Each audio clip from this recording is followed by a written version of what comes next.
মার্কিন যুক্তরাষ্ট্র এবং ইসরায়েলের যৌথ সামরিক হামলায় নিহত হলেন ইরানের সর্বোচ্চ নেতা আয়াতুল্লাহ আলী খামেনি এবং অন্যান্য শীর্ষ ইরানি কর্মকর্তারা।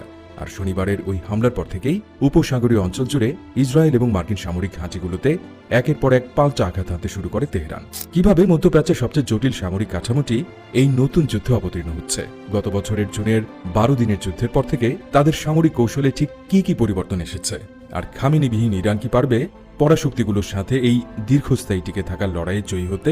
এসব প্রশ্নেরই উত্তর জানার চেষ্টা করব আদ্যপান্তর আজকের পর্বে। শনিবার মার্কিন যুক্তরাষ্ট্র এবং ইসরায়েলের সমন্বিত হামলার পরপরই তেহরান উপসাগরীয় অঞ্চল জুড়ে ইসরায়েল এবং মার্কিন সামরিক ঘাঁটিতে পাল্টা হামলা চালায়। এই হামলায় তারা ব্যবহার করেছে নিজেদের তৈরি unmanned combat aerial vehicle, Shahed drone এবং উচ্চগতির ballistic missile. Islamic Revolutionary Guard Corps IRGC-কে আখ্যায়িত করেছে আমেরিকান সন্ত্রাসীদের ঘাঁটিগুলোতে সবচেয়ে ভারী আক্রমণাত্মক অভিযান হিসেবে। ইসরায়েল, মার্কিন যুক্তরাষ্ট্র এবং উপসাগরীয় দেশগুলো ইরানের বেশিরভাগ মিসাইল ধ্বংস করতে সক্ষম হলেও বেশ কিছু মিসাইল সামরিক ও বেসামরিক অবকাঠামোতে আঘাত হানে। এমনকি মাঝপথে ধ্বংস করা মিসাইলের ধ্বংসাবশেষও কিছু বেসামরিক এলাকায় ছড়িয়ে পড়েছে। ইরানের প্রতিরক্ষা মন্ত্রণালয়ের তথ্য অনুযায়ী শনিবার তারা সংযুক্ত আরব আমিরাত জুড়ে 137টি মিসাইল এবং 209টি ড্রোন নিক্ষেপ করেছে। উল্লেখ্য, সংযুক্ত আরব আমিরাতে মার্কিন সামরিক ঘাঁটি রয়েছে। এই হামলার মাত্রা এতটাই ভয়াবহ ছিল যে দুবাইয়ের বিখ্যাত ল্যান্ডমার্ক পাম জুমেরা এবং বুর্জ আল আরবেও আগুন এবং ধোঁয়া ছড়িয়ে পড়ে। আবুধাবি বিমানবন্দরে অন্তত একজন নিহত এবং 7 জন আহত হয়েছে। আঘাত হানা হয়েছে আন্তর্জাতিক ট্রাফিকের জন্য বিশ্বের সবচেয়ে ব্যস্ততম দুবাই বিমানবন্দর এবং কুয়েতের বিমানবন্দরেও। এদিকে রবিবার ইসরায়েলের বেইত শেমেশ শহরে ইরানের মিসাইল হামলায় অন্তত 9 জন নিহত এবং 20 জনেরও বেশি আহত হয়। কিন্তু এটাই প্রথম নয়। এর আগেও উপসাগরীয় অঞ্চলে ইসরায়েল এবং মার্কিন সামরিক ঘাঁটিতে প্রতিশোধমূলক হামলা চালিয়েছে ইরান, কিন্তু এবারের প্রেক্ষাপট ভিন্ন। প্রতিরক্ষা বিশ্লেষকরা বলছেন, ইসরায়েলের সাথে 12 দিনের যুদ্ধের পর ইরান তার সামরিক কৌশল ঢেলে সাজিয়েছে। তারা এখন অনেক বেশি আক্রমণাত্মক এবং তাদের মূল লক্ষ্য এখন ইসলামী প্রজাতন্ত্রের অস্তিত্ব টিকিয়ে রাখা। ইরানের সামরিক কাঠামো কোনো একক বাহিনীর উপর নির্ভরশীল নয়। দেশটিতে সমান্তরাল সেনাবাহিনী, একাধিক গোয়েন্দা সংস্থা এবং বহুস্তরীয় কমান্ড স্ট্রাকচার রয়েছে। আর এই পুরো বাহিনী সরাসরি জবাবদিহি করে সমস্ত সশস্ত্র বাহিনীর কমান্ডার ইন চিফ বা সর্বাধিনায়ক হিসেবে দায়িত্বে থাকা সর্বোচ্চ নেতার কাছে। ইরানের এই সমান্তরাল সেনাবাহিনীর প্রধান দুটি অংশ হল আরতেশ এবং IRGC। আরতেশ হচ্ছে ইরানের নিয়মিত সেনাবাহিনী, আঞ্চলিক প্রতিরক্ষা, আকাশ সীমা এবং প্রচলিত বা কনভেনশনাল যুদ্ধের দায়িত্ব যাদের ঘাড়ে। আর IRGCর ভূমিকা কেবল প্রতিরক্ষার মধ্যে সীমাবদ্ধ নয়, ইরানের রাজনৈতিক কাঠামো রক্ষা করাও তাদের অন্যতম প্রধান দায়িত্ব। IRGC একই সাথে ইরানের আকাশসীমা এবং ড্রোন আর্সেনাল নিয়ন্ত্রণ করে। ইসরায়েল এবং মার্কিন যুক্তরাষ্ট্রের হামলার বিরুদ্ধে ইরানের যে ডেটারেন্স বা প্রতিরোধ কৌশল, তার মেরুদণ্ডই হল এই ড্রোন আর্সেনাল। প্রতিরক্ষা বিশ্লেষকদের মতে এমন একটি জটিল সামরিক কাঠামো কোনো আকস্মিক বিষয় নয়, বরং এটি একটি সুপরিকল্পিত কৌশল। এর মূল লক্ষ্য হল দেশটিকে বাইরের আক্রমণ এবং ভেতরের হুমকি, যেমন সামরিক অভ্যুত্থান বা কু, উভয় থেকেই রক্ষা করা। 2025 জুনের যুদ্ধের পর থেকেই তেহরান তাদের সামরিক নীতিতে ব্যাপক পরিবর্তন এনেছে। ব্রিটিশ নিরাপত্তা ও ঝুঁকি বিষয়ক উপদেষ্টা এবং প্রাক্তন প্রধান সামরিক প্রশিক্ষক জন ফিলিপস জানিয়েছেন যে বর্তমানে ইরানের সামরিক কৌশল হল ইসরায়েল ও মার্কিন যুক্তরাষ্ট্রের তীব্র চাপ থেকে টিকে থাকা, নিজেদের মূল সক্ষমতাগুলো পুনর্গঠন করা এবং মিসাইল, ড্রোন ও প্রক্সি বাহিনীর মাধ্যমে সুকৌশলে অ্যাসিমেট্রিক প্রতিরোধ চালিয়ে যাওয়া। ফিলিপসের মতে এই কৌশলের প্রধান ধাপ হল অ্যাসিমেট্রিক এন্ডুরেন্স বা অপ্রতিসমভাবে টিকে থাকা। এর অর্থ হল সমস্ত আক্রমণ প্রতিহত করার চেষ্টা না করে প্রাথমিক ক্ষয়ক্ষতি মেনে নেয়া, যাতে সেকেন্ড স্ট্রাইক বা দ্বিতীয় আঘাত হানার সক্ষমতা বজায় থাকে। এর অংশ হিসেবে ইরান তাদের মিসাইল সিটি বা ব্যালিস্টিক ও ক্রুজ মিসাইল রক্ষার ভূগর্ভস্থ প্রতিরক্ষামূলক অবকাঠামোকে আরও সুদৃঢ় করেছে এবং কমান্ড স্ট্রাকচারগুলোকে ছড়িয়ে ছিটিয়ে দিয়েছে। দ্বিতীয়ত, ইসরায়েল এবং মার্কিন মিসাইল প্রতিরক্ষা ব্যবস্থাকে ব্যস্ত রাখতে এবং পুরো অঞ্চল জুড়ে অস্থিরতা ছড়িয়ে দিতে ইরান একসঙ্গে বিপুল পরিমাণ ব্যালিস্টিক মিসাইল এবং সুইসাইড ড্রোন ব্যবহার করছে। এর পাশাপাশি হিজবুল্লাহ এবং মধ্যপ্রাচ্য জুড়ে থাকা অন্যান্য প্রক্সি গ্রুপগুলোকেও কাজে লাগানোর চেষ্টা করছে তারা। সোমবার ভোরেই খামেনি হত্যার প্রতিশোধ নিতে উত্তর ইসরায়েলে রকেট ছুড়েছে হিজবুল্লাহ। তৃতীয়ত, নিজেদের সামরিক কৌশলের অংশ হিসেবে ইরান সোমবার রাতে হরমুজ প্রণালী বন্ধ করে দিয়েছে। এর উদ্দেশ্য হল এই যুদ্ধের বৈশ্বিক অর্থনৈতিক ঝুঁকি বাড়িয়ে তোলা এবং পশ্চিমা ও উপসাগরীয় সরকারগুলোর উপর চাপ সৃষ্টি করা। বিশ্বের মোট তেল ও গ্যাস সরবরাহের প্রায় 20 থেকে 30% এই হরমুজ প্রণালী দিয়ে পরিবাহিত হয়। এই গুরুত্বপূর্ণ সামুদ্রিক রুটটি বন্ধ থাকা মানে বিশ্বব্যাপী অর্থনৈতিক স্থিতিশীলতা মারাত্মকভাবে ব্যাহত হওয়া।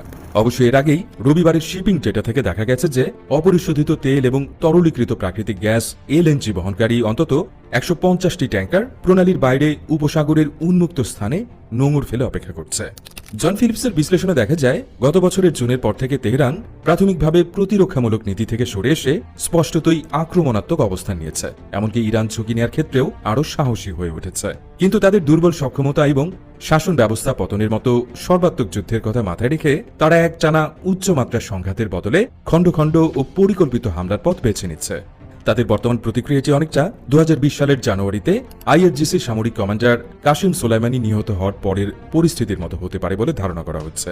সে সময় সোলাইমানি এবং আরও 6 জন ইরাকের বাগদাদ আন্তর্জাতিক বিমানবন্দরে মার্কিন বিমান হামলায় নিহত হওয়ার পর ইরাকে 2টি মার্কিন সেনা ঘাঁটিতে 1 ডজনেরও বেশি মিসাইল ছুড়েছিল ইরান, যদিও ওই হামলায় কোনো প্রাণহানি হয়নি।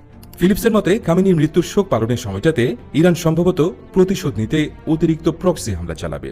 এছাড়া নিজেদের শক্তি প্রমাণ করতে এবং পাল্টা আঘাত হানতে ইসরায়েলের উপর আরেকটি বড় মাপের ইন্টারকন্টিনেন্টাল ব্যালিস্টিক মিসাইল ICBM হামলা হওয়ারও প্রবল সম্ভাবনা রয়েছে। প্রতিরক্ষা বিশ্লেষকরা বলছেন, ইরানের এই ছেলে সাজানো কৌশলটি কতটা কাজ করছে তা বলার সময় এখনো আসেনি। ইরানের শক্তিশালী সেনাবাহিনী রয়েছে, কিন্তু বর্তমানে যা চলছে তা মূলত আকাশ যুদ্ধ। তবে মার্কিন যুক্তরাষ্ট্র এবং ইসরায়েলের তুলনায় ইরান তার আকাশ প্রতিরক্ষা ব্যবস্থায় সুবিধাজনক অবস্থানে নেই। তেহরান তাদের আকাশপথে হামলার মিসাইলের মজুদ বাড়িয়েছে, কিন্তু তারা নিজেদের টিকিয়ে রাখতে পারবে কিনা তা কেবল সময়ই বলে দেবে। সামরিক বিশ্লেষকদের মতে, সীমিত প্রতিরোধের দৃষ্টিকোণ থেকে তেহরানের সামরিক কৌশল কিছুটা হলেও কাজ করছে, কারণ তারা প্রমাণ করেছে যে 2025 সালের হামলার পরও তারা ব্যাপক মিসাইল এবং ড্রোন হামলা চালাতে সক্ষম। তাছাড়া এই কৌশলটি ইসরায়েল এবং মার্কিন যুক্তরাষ্ট্রকে বর্তমানে একটি দীর্ঘস্থায়ী এবং ব্যয়বহুল আক্রমণ ও প্রতিরক্ষামূলক ক্যাম্পেইনে জড়িয়ে পড়তে বাধ্য করেছে।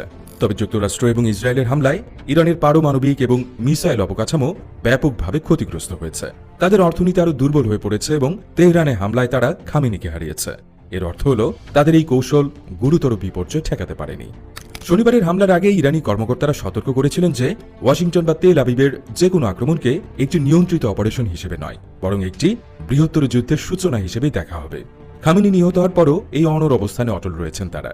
ইরানের সংসদীয় স্পিকার মোহাম্মদ বাঘের গালিবাফ এক টেলিভিশন ভাষণে মার্কিন যুক্তরাষ্ট্র এবং ইসরায়েলকে উদ্দেশ্য করে বলেছেন, আপনারা আমাদের রেড লাইন অতিক্রম করেছেন এবং এর মূল্য আপনাদের চোকাতেই হবে। তিনি আরও হুঁশিয়ারি দেন, আমরা এমন বিধ্বংসী আঘাত হানব যে আপনারা নিজেরাই প্রাণ ভিক্ষা চাইতে বাধ্য হবেন। শনিবার থেকে শুরু হওয়া এই পাল্টাপাল্টি হামলা কতদিন চলবে তা এখনো অস্পষ্ট। সামরিকভাবে ইরান সম্ভবত বছরের পর বছর ধরে খণ্ড খণ্ড মিসাইল, ড্রোন, প্রক্সি এবং সাইবার অপারেশন চালিয়ে যেতে সক্ষম, কারণ এই অস্ত্র ব্যবস্থাগুলো তুলনামূলকভাবে সস্তা এবং নিষেধাজ্ঞার মধ্যেও এগুলো সুরক্ষিত ভূগর্ভস্থ স্থাপনাগুলো থেকে উৎপাদন ও মোতায়েন করা সম্ভব। কিন্তু রাজনৈতিক ও অর্থনৈতিকভাবে একটি দীর্ঘস্থায়ী এবং সর্বাত্মক সংঘাত ইরানের জন্য মারাত্মক ঝুঁকির কারণ হতে পারে। এর ফলে ক্রমাগত মার্কিন ইসরায়েলি হামলা দেশটির অর্থনীতিকে আরও ঝুঁকির মধ্যে ফেলবে। অভ্যন্তরীণ অস্থিরতা বৃদ্ধি পাবে, যা শাসন ব্যবস্থার উপর আরও চাপ সৃষ্টি করবে। তাই একটানা পূর্ণাঙ্গ যুদ্ধ চালিয়ে যাওয়ার বদলে তেহরানের জন্য হামলা এবং কৌশলগত বিরতির মধ্যে দুলতে থাকাই বেশি সুবিধাজনক। এদিকে মার্কিন প্রেসিডেন্ট ট্রাম্প বারবার ইরানকে প্রতিশোধ নেওয়ার বিরুদ্ধে সতর্ক করেছেন এবং হুমকি দিয়েছেন যে প্রতিশোধ নেওয়া হলে যুক্তরাষ্ট্র এমন শক্তিতে আঘাত হানবে যা আগে কখনো দেখা যায়নি। তবে যুদ্ধ কতদিন চলতে পারে সেই বিষয়ে তিনি মিশ্র বার্তাও দিয়েছেন। এদিকে সামরিক শক্তির মজুদ বাড়িয়ে চলেছে আমেরিকা। ফেব্রুয়ারির শুরু থেকে ক্রমবর্ধমান উত্তেজনার মধ্যেই মধ্যপ্রাচ্যে বিশাল সামরিক বহর মোতায়েন করেছে তারা।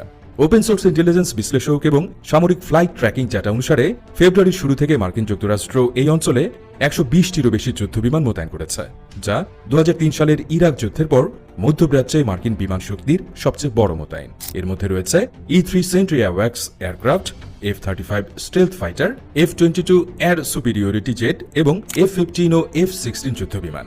ইউনিভার্সিটি অব ইয়র্কের রাজনীতি বিভাগের সহযোগী প্রভাষক ক্রিস্টোফার ফেদারস্টোন জানিয়েছেন, আন্তর্জাতিক নিন্দা এবং অভ্যন্তরীণ বিরোধিতায় কেবল মার্কিন যুক্তরাষ্ট্র এবং ইসরায়েলের উপর প্রভাব ফেলতে পারে। তিনি বলেন, এই অঞ্চলে ব্যাপক সামরিক শক্তি মোতায়েনের সামর্থ্য মার্কিন যুক্তরাষ্ট্রের আছে, কিন্তু আক্রমণের মাত্রা বাড়ানোর জন্য রাজনৈতিক সমর্থনের বিকল্প নেই। ট্রাম্প একজন অ্যাট হোম বা দেশের অভ্যন্তরীণ বিষয় নিয়ে ব্যস্ত থাকা প্রেসিডেন্ট হিসেবে নির্বাচন করেছিলেন, কিন্তু বিদেশে তিনি ক্রমশ আক্রমণাত্মক হয়ে উঠছেন। তবে তিনি এখনও দীর্ঘস্থায়ী বিদেশি সংঘাতের বিষয়ে সতর্ক। অন্যদিকে ইসরায়েলের শক্তিশালী সামরিক বাহিনী, সক্রিয় মিসাইল প্রতিরক্ষা নেটওয়ার্ক এবং শক্তিশালী মার্কিন নিরাপত্তা সহায়তা রয়েছে, যার ফলে তারা দীর্ঘ সময় ধরে বারবার বিমান ও মিসাইল আক্রমণ এবং প্রতিরক্ষামূলক অভিযান চালিয়ে যেতে সক্ষম। জন ফিলিপসের মতে, ইসরায়েলের প্রধান সীমাবদ্ধতা হল তাদের অভ্যন্তরীণ অস্থিতিশীলতা। যেমন বেসামরিক মানুষের ভোগান্তি, রিজার্ভ সেনা মোতায়েনের ক্লান্তি এবং দীর্ঘস্থায়ী আঞ্চলিক সংঘাতের ক্রমবর্ধমান কূটনৈতিক ও অর্থনৈতিক খরচ। এর মানে হলো সামরিক দিক থেকে তারা বছরের পর বছর ধরে একটি ক্লান্তিকর অভিযান চালিয়ে যেতে পারলেও তার অনেক আগেই পরিস্থিতি স্থিতিশীল করার জন্য তাদের উপর অভ্যন্তরীণ এবং বাহ্যিক চাপ বাড়তে থাকবে। এছাড়া ইউরোপীয় এবং যুক্তরাজ্যের সমর্থনও অনেকাংশে নির্ধারণ করে দেবে ইসরায়েলের সংঘাত কতদিন চালিয়ে যেতে পারবে। এদিকে বিশাল সামরিক বাহিনী এবং উন্নত সামরিক শিল্পের কারণে মার্কিন যুক্তরাষ্ট্র বর্তমান হামলার গতি, বিমান ও নৌ মোতায়েন এবং মিসাইল প্রতিরক্ষা সহায়তা যেকোনো আঞ্চলিক শক্তির চেয়ে অনেক দীর্ঘ সময় ধরে বজায় রাখতে পারবে। তবে মূল সীমাবদ্ধতাটি হল আমেরিকার অভ্যন্তরীণ রাজনীতি।